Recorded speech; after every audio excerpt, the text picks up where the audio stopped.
오늘 말씀 제목 같이 한번 읽어볼까요? 주보에 있습니다. 시작. 하나님의 마음 찾기. 하나님의 마음 찾기예요. 우리가 지난 시간부터 해서 이 출애굽기 21장, 22장, 23장 이 세 장의 말씀은요, 하나님의 율법에 관한 자세한 조항들을 우리에게 설명해 주고 있습니다. 하나님께서 우리에게 주셨던 이 말씀을 통해서 이 시간 우리에게 원하는 것이 무엇인가, 우리의 인생을 향한 하나님의 마음이 무엇인가 우리가 함께 찾아가고요, 그대로 살기 위해서 함께 기도하는 시간이 되었으면 좋겠습니다. 오늘 본문 말씀을 통해서 알 수 있는 하나님의 첫 번째 마음은요, 이웃에 대한 배려와 존중을 원하시는 마음입니다. 우리 함께 해볼까요? 이웃에 대한 배려와 존중을 원하십니다. 할렐루야.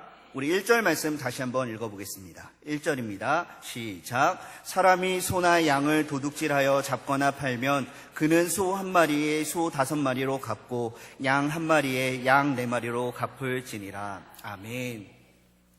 우리에게 주신 이 율법의 말씀들을 보면 하나님께서 너무나 자세하고 철저하게 우리에게 말씀해 주셨습니다. 남에게 손해를 끼쳤을 때 어떤 경우에는 2배로 배상을 해야 되고요, 어떤 경우에는 5배나 되는 배상을 물어내야 한다라고 우리에게 말씀해 주고 계시는 것입니다. 또한 이스라엘 백성들이라면, 하나님의 백성이라면 누구나 하나님께 주신 이 율법들을 다 지켜야만 했습니다. 그 율법을 지키자면은요, 어떤 사람들은요, 자기의 전 재산을 다 털어서 혹은 그것을 넘는 비용을 지불해서라도 그것을 반드시 갚아야만 했던 것입니다. 즉, 이웃의 것을 탐내고 이웃의 것을 훔치려고 했던 사람들은, 이웃에게 손해를 끼치려고 했던 사람들은요, 자신의 모든 것을 잃어버리고 말 것이라는 교훈을 우리에게 주고 있는 것입니다. 하나님께서 왜 이렇게 철저하게 이런 조항들을 주셨을까요? 그것은 사람들 간에서 혹시 있을지 모를 그 시비거리를 완전히 없애기 위해서 이런 자세한 조항들을 우리에게 주셨던 것입니다. 그래서요, 이런 교훈들을 통해서 가해자들이 다시는 범죄하지 않기 위해서 우리에게 이런 말씀을 주신 거예요.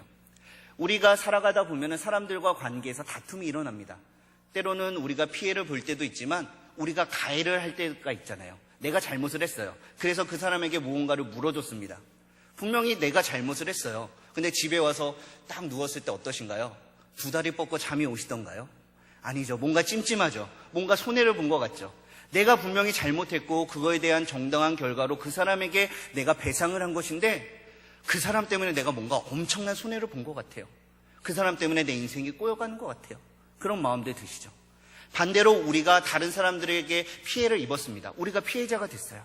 그것을 통해서 다른 사람들이 우리에게 배상을 해줬는데요, 그래도 내가 10개를 잃어버렸는데 그 사람이 나에게 10개를 갚아줬어요. 집에 와서 또 누웠습니다. 내가 이제 잃어버렸던 것을 복구했으니까 이제 잠이 잘 오겠구나, 그런 생각을 하고 누운데 어떠신가요? 잠이 잘 오시던가요? 그렇지 않죠. 그래도 뭔가 아직 부족한 것 같죠. 그 사람이 나에게 가해준 그 행위, 나를 아프게 했던 행동 등이 자꾸만 생각나서 여전히 우리는 잠을 못 자게 됩니다. 이런 경우에 가해자나 피해자나 모두가 천천지 원수가 돼버리고 마는 것입니다. 그리고 그 사람과의 관계는 다시 회복할 수가 없게 돼요. 그래서 하나님께서는 가해자들이 그 갑절 이상으로 배상함으로 인해서 가해자들이 그 잘못을 알고 다시는 그것을 재발하지 않도록 하신 거예요. 그런 교훈들을 보고 다른 사람들이 그것을 삶의 교훈으로 삼아서 내가 다른 사람들에게 피해를 입히면 내가 저렇게 되겠구나, 나는 저렇게 하지 말아야지, 그렇게 주의하도록 이 말씀을 주신 거예요. 그리고 피해자들에게는 그 넉넉한 보상을 통해서 그 마음이 누그러지게 하기 위해서 이런 자세한 규정들을 우리에게 주셨습니다. 하나님께서 이 규정들을 통해서 원하시는 것은요, 사람들 사이 관계에서 생길 수 있는 불평을 철저히 없애기 위해서 이런 규정들을 주셨습니다. 그러므로 인해서 하나님이 원하시는 것은요, 사람들과의 관계가 깨지지 않도록 하기를 원하시는 것입니다. 왜냐하면 우리에게 재물은요, 있다가 없어지기도 합니다. 없다가 갑자기 생기기도 해요. 하지만 이런 다툼으로 인해서 그 미움으로 사람들과의 관계가 깨어지게 되면 결코 회복되기는 어렵습니다. 하나님은 이 세상 속에서 이스라엘 백성들을 불러내시고 그들에게 율법을 주셨습니다. 이 율법을 통해서 알 수 있는 하나님의 마음은 하나님이 이 세상에 속한 그 공동체들을 모두 다 똑같이 사랑하신다는 것입니다. 믿음의 공동체 안에 속해 있는 한 사람 한 사람 모두가 하나님의 보시기에 너무나 소중한 존재들이기 때문에 동일하게 사랑과 은혜의 손길을 베풀어 주시는 분이 우리의 하나님이시라는 것입니다. 우리는 이러한 하나님의 마음을 알아야 됩니다. 그리고 내 주변에 있는 사람들, 다른 사람들의 인격을 우리가 존중해 줘야 됩니다. 그들의 권리를 존중해 줘야 돼요. 그들의 생각을 존중해 줘야 하는 것입니다. 왜냐하면 이 모두가 하나님이 동일하게 사랑하시는 분이기 때문입니다. 남을 없인 여기지 말고요, 소중히 여기는 마음을 통해서 공동체의 질서를 유지해야 될 책임이 저와 여러분에게 주어진 것입니다. 비록 이 모세 시대에 주어진 율법의 조항들을 지금 2013년에 그대로 다 적용할 수는 없습니다. 하지만 그 율법을 주신 하나님의 마음만은 지금도 여전히 유효하고 우리가 그대로 살아가야 되는 것입니다. 세상을 살다 보면 우리가 가정 속에서 혹은 교회 속에서 혹은 사회 속에서 뜻하지 않는 어려움들, 사람들과 다툼을 만날 때가 많이 있으시죠. 그때 우리는 어떻게 해결하십니까? 이 자리에 보시면 군대를 갔다 오신 분들도 있고요, 군대를 갔다 오지 않으신 분들도 있어요. 군대에는 군인들이 훈련을 받는 곳입니다. 많은 훈련들이 어렵지만 그 중에서 제일 어려운 훈련이 무엇인지 혹시 아세요? 많은 사람들이 여러 가지를 꼽겠지만 제가 생각하기에 가장 어려운 훈련은 목봉체조인 것 같아요. 목봉체조는 커다란 목봉을 가지고 여러 명이 같이 들었다 놨다 하는 거예요. 이 목봉체조가 왜 어렵냐면요, 내가 아무리 열심히 하더라도 한 사람이 꾀를 부리면 모두가 힘들어져요. 왜냐하면 그것은 혼자 들을 수 없는 무게이기 때문입니다. 우리가 공동체의 여러 가지 어려움들, 여러 가지 그 문제들을 만나면은요, 우리는 같이 힘을 합쳐서 그 어려움을 헤쳐나가야 됩니다. 그렇기 때문에 하나님이 저와 여러분을 공동체에 모아주셨고요, 그 공동체의 여러 가지 일들을 허락하신 거예요. 그런데 우리가 한번 생각해 봅시다. 공동체가 어려움을 만날 때 나는 손해보기 싫어, 나는 그냥 쏙 빠질래 하고 빠지고 있지는 않으십니까? 혹시라도 사람들과의 사이에서 내가 조금이라도 손해를 보게 되면, 내가 남들에게 1원짜리라도 손해를 보면, 아니면 내가 남들보다 5분 더 수고를 하게 되면 화가 나고 열이 나서 밤새 잠을 못 자고 반드시 그것을 배상받아야지만 우리의 속이 시원해지지는 않으십니까? 혹시 나는 수고하지 않더라도 다른 사람들이 땀 흘려 놓은 것을 손쉽게 얻기 위해서 남들을 속이고 남들을 강탈하고 도둑질하는 행위를 우리가 하고 있지는 않으신가요? 직장 속에서 하나님이 우리를 충성되게 일하라고 보내주셨는데 그 속에서 우리가 열심히 일하지 않고 시간을 허비하고 있지는 않으십니까? 사랑하는 성도 여러분, 하나님께서는 저와 여러분을 이 땅 가운데 홀로 보내지 않으셨습니다. 지금 옆에 있는 성도들과 또 세상 속에 있는 그 많은 사람들과 함께 살아가도록 우리를 보내신 분이 우리의 하나님이십니다. 그리고 우리에게 이웃에 대한 배려와 이웃에 대한 존중과, 즉 그 이웃들을 사랑할 것을 요구하시는 분이 우리의 하나님이십니다. 하나님께서 우리에게 요구하시는 이웃사랑의 계명은 우리가 하나님을 사랑한다는 가장 확실한 증거입니다. 그리고 우리가 이 세상 속에서 거룩히 구별되어 하나님의 제자가 되었다는 그 증표가 바로 우리가 이웃을 사랑하느냐 사랑하지 않느냐에서 나타난다는 것을 믿으시기 바랍니다. 너희가 만일 성경에 기록된 대로 내 이웃 사랑하기를 내 몸과 같이 하라 하신 최고의 법을 지키면 잘하는 것이 있거니와, 만일 너희가 사람을 차별하여 대하여 죄를 짓는 것이니 율법이 너희를 범법자로 정죄하리라. 아멘. 사랑하는 성도 여러분, 이웃 사랑의 계명은 우리의 삶 속에서 행동으로 나타나야 합니다. 그리고 그 행동으로 나타나기 위해서 제일 좋은 방법은 우리가 먼저 남을 위해서 손해를 보는 것입니다. 우리가 남을 위해서 먼저 희생을 하는 것입니다. 나의 이익과 다른 사람의 이익이 충돌할 때 우리는 과감히 우리의 이익을 포기해야 하는 것입니다. 우리 23절과 24절 말씀 다시 한번 읽어봅시다.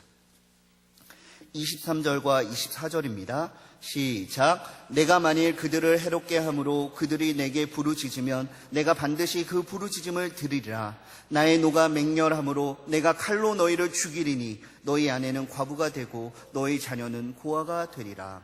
아멘. 사랑하는 성도 여러분, 하나님께서는 우리가 다른 사람들에게 손해를 끼치고 다른 사람들을 피해를 입게 하는 것을 결코 용납하지 않겠다라고 말씀하셨습니다. 세상의 법칙은 하나와 하나를 더하면 2가 됩니다. 하지만 하나님의 법칙은 하나에다 하나를 더하면 0이 된다는 사실 기억하시기 바랍니다. 하지만 우리가 내가 손해를 받고 내가 손해를 감수하고 내가 가진 것을 희생하려고 할 때 1에서 1을 뺄 때 하나님은 그것을 30배, 60배, 100배로 갚아주시는 분이 우리의 하나님이십니다. 나의 욕심을 버리고 서로에 대한 배려와 존중을 통해서 이웃사랑을 요구하시는 하나님의 음성에 순종하시는 저와 여러분이 되시기를 바랍니다. 오늘 본문 말씀을 통해서 알 수 있는 하나님의 마음 두 번째는요, 하나님 앞에서 정결한 삶을 살기를 원하십니다. 함께 해볼까요? 하나님 앞에서 정결한 삶을 살기를 원하십니다. 할렐루야. 우리 18절 말씀 같이 읽어보겠습니다. 18절입니다. 시작. 살려두지 말라. 아멘. 오늘 본문은 계속해서 하나님께서 이스라엘 백성들에게 종교적이고 도덕적인 순결을 요구하고 계십니다. 그리고 하나님께서 택하신 성도들이 세상 속에서 구별된 삶을 살아야 한다라고 우리에게 말씀해 주고 계십니다. 하나님께서 우상을 멀리하라고 하셨어요. 무당들을 없애버리라고 하셨어요. 당시 무당들은요, 사람들의 운명이나 장래의 일을 예측하기 위해서 죽은 자의 영혼을 불러내는 등 사악한 행위를 하던 사람들이었습니다. 사람들은 누구나 자신의 미래에 대한 막역한 불안감을 가지고 있습니다. 그래서 자신의 미래를 알고 싶어 해요. 이런 행위는요, 자신의 미래를 알므로 인해서 미래에 일어날지도 모를 그 불행한 일을 사전에 미리 예방하려고 합니다. 그것을 염려해서 미리 대비하려고 하는 마음에서 온 것이고, 이것은 다시 말하면 내가 스스로 나의 인생을 주관하려고 하는 하나님을 불신하는 죄가 된다는 것을 우리는 기억해야 합니다. 이렇게 하나님을 불신하는 잘못된 행위로 우리가 하나님부터 멀어지게 되는 것입니다. 우리가 성도라면 우리가 하나님의 자녀이기 때문에 우리는 항상 하나님과 연결이 되어 있어야 됩니다. 하나님과 이 연결고리가 끊어지면 안 되는 것입니다. 물론 당장 5분 뒤에, 1시간 뒤에 내일 어떤 일이 일어날지 저도 궁금해요. 여러분들도 많이 궁금하시죠? 하지만 그것을 우리가 알려고 해서는 안 됩니다. 왜냐하면 그것은 우리의 영역이 아니기 때문입니다. 그것은 바로 우리의 미래는, 우리의 인생은 하나님의 영역이고요, 하나님의 주권에 속한 것이라는 것을 믿으시기 바랍니다. 생각해 보십시오. 하나님께서 지금까지 우리를 속이신 적이 있으셨습니까? 지금까지 여기까지 우리를 인도하신 에베레셀의 하나님께서 한 번도 우리를 실망시킨 적이 없으셨습니다. 하나님께서 우리를 괴롭히신 적이 없으셨습니다. 아니면 단 한 번이라도 내 공로로, 나의 힘으로, 나의 능력으로 내가 온전히 설 수 있었던 적이 단 한 번이라도 있으셨습니까? 결코 없으셨을 것입니다. 우리의 모든 인생이 다 하나님의 은혜로 우리가 살아가는 인생이 아닌가요? 마치 죄인 중에 괴수와 같았던 우리가 오늘 하루만이라도 몇 번이나 임했을 하나님의 격렬한 진노의 심판을 피하고 이 자리에 앉아서 하나님의 이름을 부르고 하나님을 아빠 아버지라 부르고 하나님께 예배할 수 있는 것, 그 하나만으로도 우리는 하나님께 엄청난 은혜를 입은 자들이 아닌가요?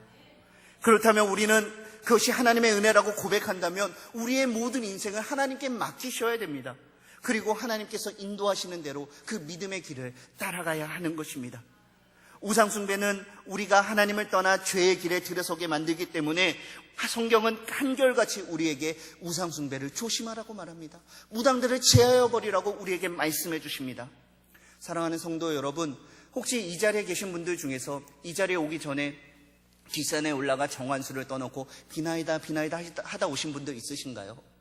낮에는 불교에 가서 그 불상 앞에 절을 하고 밤에는 하나님께 예배하는 이중생활을 하시는 분들이 계신가요? 아마 그런 분들은 없으실 거예요. 용하다는 점쟁이들, 용하다는 도사 신령들 찾아다니는 분들 이 자리에 없으시죠? 그렇기 때문에 우리는 우상 숭배하지 말라는 이 계명에서 나는 안전하다라고 생각하는 분들이 많이 계실 거예요.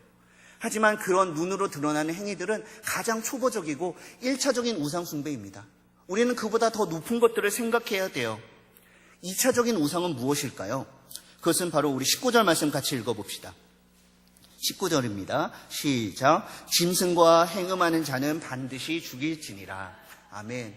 그 당시에는 종교적인 이유로 육체적인 쾌락을 위해서 짐승과 잘못된 관계를 맺는 사람들이 있어요.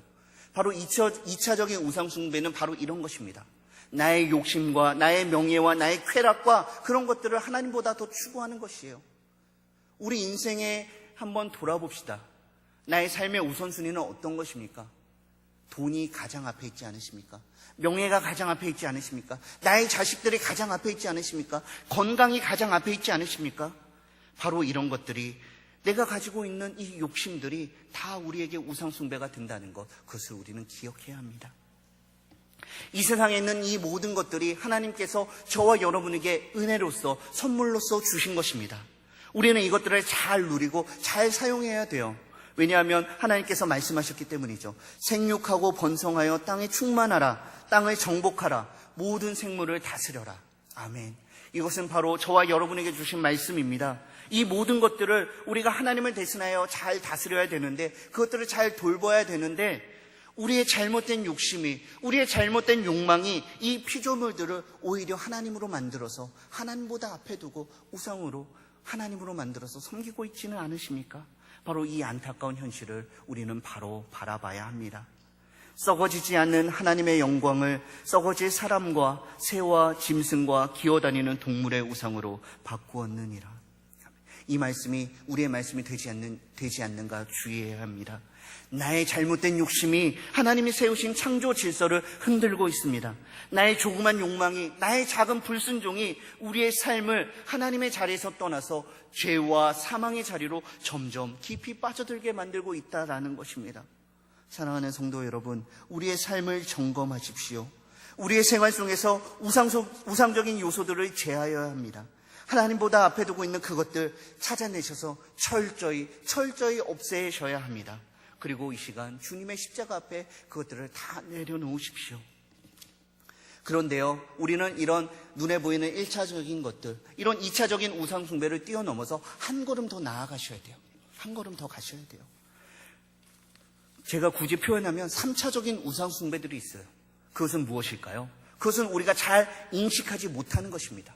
왜냐하면 그것은 신앙과 종교의 이름으로 포장되어 있기 때문입니다. 성경을 아는 지식, 예배를 드리는 행위, 봉사하는 행위, 우리의 직분들, 이런 것들이 우리도 모르는 사이에 우상이 되어서 우리의 올무가 되어서 우리를 넘어뜨리게 한다는 사실, 그것은 우리는 기억해야 됩니다. 그것의 가장 대표적인 사람들이 신약시대의 바리새인들이 아닐까요? 우리가 성경을 많이 배웠습니다. 성경을 많이 읽고 열심히 공부를 했어요. 성경을 많이 알아갈수록 그 하나님의 마음을 알아서 그분이 원하시는 이웃 사랑을 해야 되는데, 오히려 그것들을 통해서 나를 높이는 데 사용하고 있지는 않으십니까? 하나님의 말씀을 나의 인생의 거울로 삼아서 매일매일 나를 점검하고 그것에 맞추도록 우리가 노력해야 되는데, 그 말씀을 다른 사람들을 향하여 정죄의 도구로, 비판의 도구로 우리가 사용하고 있지 않으십니까? 신구약 전체를 날마다 읽으면서 그 말씀대로 살기 위해서 우리가 노력해야 되는데, 내게 필요한 말씀들만 골라서 그것을 위해서 내게 필요한 내가 복음을 만들어서 내 욕심을 잘 덮고 나의 욕망을 잘 포장해서 이것이 하나님의 뜻이다라고 하는데, 우리가 하나님의 말씀을 사용하고 있지는 않으십니까? 하나님의 교회와 하나님과 그 영혼들을 섬기기 위해서 우리에게 귀한 직분을 허락해 주셨는데, 그것이 다른 사람들을 섬기기는 도구가 되기는커녕 오히려 우리를 불러주신 하나님을 몰아내고 그 자리에 우리를 앉혀놓고 우리 자신을 숭배하고 있지는 않으십니까? 우리도 모르는 사이에 우리의 종교적인 열심들이, 예배를 드리는 이런 믿음의 행위들이 우리의 우상이 되어서 저와 여러분의 마음속에서 하나님의 자리를 없애고 우리 자신 스스로가 하나님이 되도록 만들고 있다는 것, 이것을 우리는 주의해야 합니다. 왜 이런 일들이 일어날까요? 뱀이 여자에게 이르되 너희가 결코 죽지 아니하리라. 너희가 그것을 먹는 날에는 너희 눈이 밝아져 하나님과 같이 되어 선악을 알게 될 줄을 하나님이 아심이라. 아멘. 사랑하는 성도 여러분, 우리의 대적마귀는 날마다 우리 마음속에 찾아와 우리를 유혹합니다. 때로는 하나님의 말씀을 통해서 이것은 하나님이 원하시는 일이야, 성경에 나타났잖아, 교회 안에서 하는 일인데 어때, 내가 열심히 성경을 읽었잖아 라고 하면서 우리의 마음을 유혹하는 것이 우리의 대적마귀입니다. 달콤한 유혹으로, 때로는 큰 유혹으로, 우리가 포기할 수 없는 여러 가지 유혹들을 통해서 우리를 조금씩 죄에 젖어들게 만들어서요, 어느덧 우리 마음속에 하나님의 자리를 완전히 치워버리고 우리를 영원한 멸망, 영원한 죽음에 빠지게 한다는 것을 우리는 잊지 말아야 됩니다. 그런즉 선줄로 생각하는 자는 넘어질까 조심하라. 주님의 이 귀한 말씀을 우리의 마음에 새기고 날마다 날마다 그 말씀대로 살기 위해서 주의하시고 그 말씀을 다시 한번 새기시는 저와 여러분이 되시기를 바랍니다. 오늘 본문 말씀을 통해서 알 수 있는 하나님의 마음, 마지막 세 번째는요, 우리는 하나님의 주권을 인정하고 그분께 우리의 인생을 맡겨야 한다라는 것입니다. 따라해봅시다. 하나님의 주권을 인정하고 하나님께 우리의 모든 것들을 맡기겠습니다. 할렐루야. 우리는 하나님의 주권을 인정해야 됩니다. 우리의 삶을 하나님께 거룩히 올려드려야 됩니다. 날마다 우리를 유혹하는 사단마귀, 우리를 유혹하는 이 가짜에 넘어지지 않기 위해서는 우리가 진짜를 확실히 붙드셔야 돼요.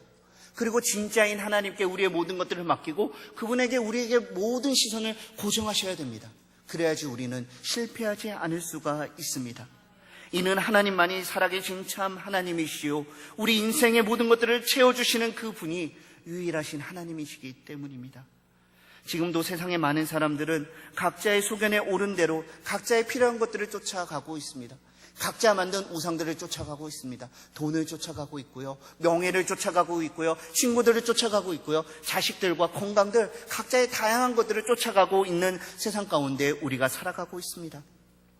하지만 그 모든 것들에는 생명이 없습니다. 바로 이런 죄와 사망의 자리에서 하나님이 저와 여러분을 불러내셔서 성도라고 구별하여 주신 것이 아닌가요?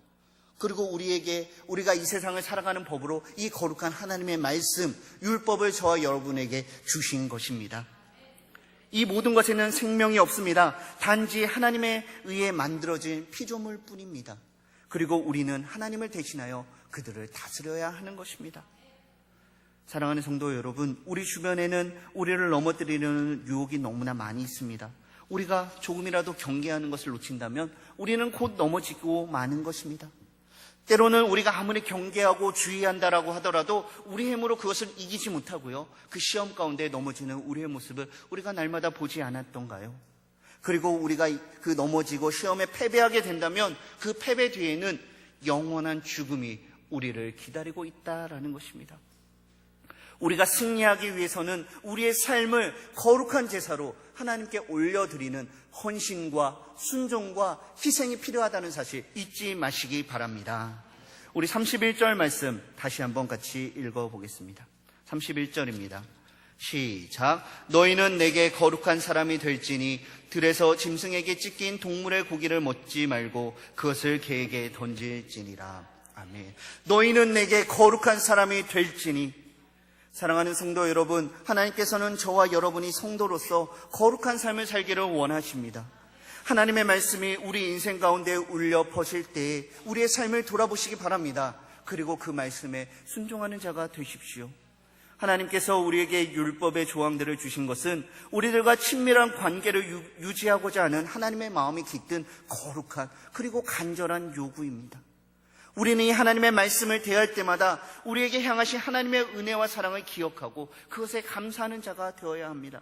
그리고 우리는 이렇게 고백해야 됩니다. 오직 당신만이 나의 인생의 주인이십니다. 오직 당신만이 나의 왕이십니다. 그리고 나는 당신의 거룩한 백성입니다. 그렇게 고백하면서 그분의 말씀 앞에 우리의 자아를 굴복하시는 저와 여러분이 되시기 바랍니다. 그분의 말씀 앞에 우리의 교만을 굴복하시기 바랍니다. 그분의 말씀이 울려 퍼질 때에 다른 사람들을 업신여기고 미워하는 우리의 못난 마음 그분 앞에 다 내려놓으시기 바랍니다. 우리의 욕심과 우리의 욕망과 우리의 쾌락과 하나님보다 앞에 둔 그 모든 것들 하나님 앞에 내려놓고 그분의 말씀 앞에 우리의 인생을 굴복하는 저와 여러분이 되시기를 바랍니다. 사랑하는 성도 여러분, 우리의 유일한 사랑의 대상은 오직 하나님이어야 합니다. 이 세상의 그 어떤 가치들보다 우리는 더 하나님을 사랑해야 합니다. 그리고 우리 삶 가운데 그것은 행동으로 나타내야 합니다. 우리의 마음 가속에 가장 소중한 자리에 하나님보다 그 어떤 것도 올려놓지 마십시오. 오직 하나님만을 그 자리에 모시고 우리의 가진 모든 사랑과 헌신과 순종을 다하려고 힘쓸 때에 하나님께서는 자신의 가장 귀한 사랑과 축복으로 저와 여러분의 삶을 가득히 채워 주실 것입니다. 우리 들은 말씀 생각하며 함께 기도합시다. 하나님, 나에게 귀한 사랑의 축복을 더해 주시니 주여 감사합니다. 하나님의 말씀에 순종하는 그런 내가 되게 하여 주시옵소서. 우리의 인생을 하나님께 올려드리고 하나님께서 우리에게 맡겨진 그 이웃들 사랑하는 그런 내가 되게 하여 주시옵소서.